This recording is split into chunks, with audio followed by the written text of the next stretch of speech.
आदाब। हम लाइफ में देखते हैं कि हम कामयाबी के लिए क्या क्या स्किल्स हमें होने चाहिए। उनमें हमने देखा क्रिटिकल थिंकिंग बहुत ज़रूरी है डिसीजन मेकिंग के लिए। बाकी स्किल्स के लिए हमने देखा कि जैसे अर्थमेटिक स्किल हो या मेमोराइजिंग स्किल्स हो या कॉग्निटिव स्किल्स की बात हमने की, लेकिन उनके साथ साथ हमें जो सबसे ज़्यादा जिसका बहुत ज़्यादा रोल है, जैसे कहते हैं 20% तो हमारी जो व्हाट वी नो एंड कितना जानते हैं और क्या जानते हैं, उसका रोल सिर्फ ज़िंदगी में कामयाबी के लिए सिर्फ 20% है। बाकी जो है उसमें जो मैक्सिमम पार्ट है वो है इमोशनल इंटेलिजेंस का। इमोशनल इंटेलिजेंस मीन्स कभी कभी हम अपने जज्बात में आके कुछ ऐसे फैसले कर लेते हैं जिसका पछतावा पूरी ज़िंदगी हमें रहता है। तो हो सकता है दैट्स कॉल्ड इमोशनल इंटेलिजेंस। अगर हमें इमोशन लेस नहीं होना चाहिए, लेकिन इमोशन पे कंट्रोल होना चाहिए। जज्बात पे कैसे कंट्रोल किया जाए, इसको कहते हैं, ये एक ऐसी जैकेट है हमारे पास। आप समझिए कि वो हालात तो ख़राब हो सकते हैं या कोई भी जब भी हमें डिसीजन कुछ लेना हो, लेकिन ये हमें वो सेव कर सकता है। कहीं ऐसा ना हो कि हम बह जाएं या उसके बहकावे में आए या बह जाएं फिर हम पूरी ज़िंदगी पछताएं। तो इमोशनल इंटेलिजेंस के लिए ये सबसे ज़्यादा, मुझे लगता है ये सबसे ज़्यादा इंपॉर्टेंट स्किल है कि how to control your emotions. उसको तो मैंने वही कहा कि इमोशन लेस नहीं होना चाहिए। उसके लिए एक सबसे बड़ी चीज़ है कि पहली चीज़ जो है that is self awareness. Self awareness means कि मैं कौन हूँ, मेरे में क्या क्या कमज़ोरियाँ हैं और मेरे में क्या क्या क्वालिटीज़ हैं। We should always know our weaknesses but we should always हमारा फोकस ऑन आवर स्ट्रेंथ। ये वन है सेल्फ अवेयरनेस में। और दूसरा जो है, और इसमें क्या है, अब देखिए दूसरी जो चीज़ है, हम कहते हैं कि इमोशंस जो है, जो हमारे पास जो भी ज़िंदगी गुजरी है वो हमारे साथ जो अटैच है, it is only it's emotions, और फ्यूचर के लिए भी इमोशंस हैं। तो इस पे कंट्रोल करना बहुत ज़रूरी है और इसको समझना बहुत ज़रूरी है। तो उसके लिए जो इमोशन का पहले मैंने कहा इट इज़ सेल्फ अवेयरनेस। और दूसरा जो सबसे ज़्यादा ज़रूरी है दैट इज़ प्रैक्टिस स्टॉप।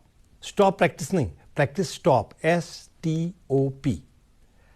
तो S का मतलब है सी योर इमोशंस एंड उसके जो नेगेटिव, उसके जो इम्पैक्ट है, रिप्रिकॉशंस उसके जो हैं, जो आपकी ज़िंदगी में पड़ सकते हैं, उसका इम्पैक्ट, उसको देखिएगा।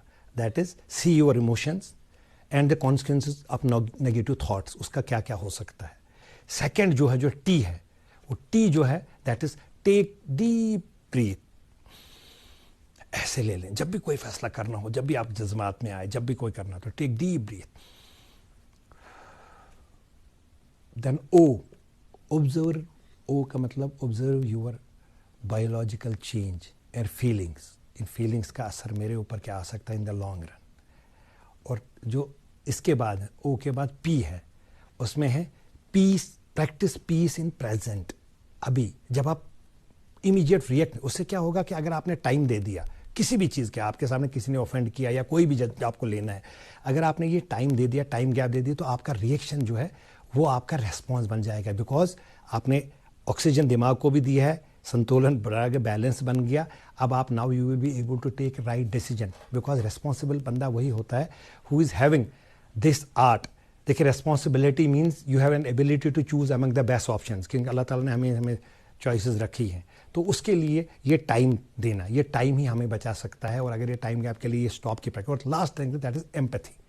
एम्पैथी हो गया दूसरे का एहसास करना। मैं जल्दी में बोलता हूँ, मैंने कई बार बोला, जैसे अगर एक बंदे का बाप मर गया है हॉस्पिटल में, वो बाहर है, डॉक्टर बाहर आ जाता है, वो कहता है आई एम सॉरी, मैंने बहुत कोशिश की थी लेकिन आपके वालिद साहब को मैं नहीं बचा सका, आपके पेरेंट को। जो बंदा था उसने डॉक्टर को ही मुक्का मारा। तो अब ये देखिए रिएक्शन आ सकता था, लेकिन डॉक्टर ने क्या किया, डॉक्टर ने कहा ओहो आई कैन अंडरस्टैंड, मेरे वालिद साहब भी गुजर गए और मुक्का खाया।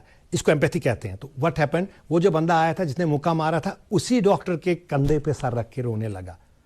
ये होगी एम्पैथी। ये सिखाना पड़ेगा बच्चों में, हर जगह ये की जा सकती है। ये स्कूल्स में, कॉलेज में इसके बारे में बात की जा सकती है। This can become a part. ISPD intellectual social and personality development programmes are must for every schools. और ये जो है इमोशनल इंटेलिजेंस के लिए, इसके लिए कंटिन्यूस क्लासेस हो सकती हैं। और इसके लिए जो भी वर्कशॉप्स हो सकते हैं, अपने तरीके से साइकोलॉजिस्ट से करा सकते हैं, स्कूल वाले या बाकी तरीक़ों से करा सकते हैं। तो आप मुझे इजाज़त दीजिए और बाकी सेगमेंट्स के पे बात करेंगे, बाकी लाइफ के अहम चीज़ों पे, बिकॉज ओवरऑल लाइफ की एजुकेशन की बात हो रही है। It is not only formal education. तो मुझे इजाज़त दीजिए और आप देखते रहिए गुड मॉर्निंग J&K।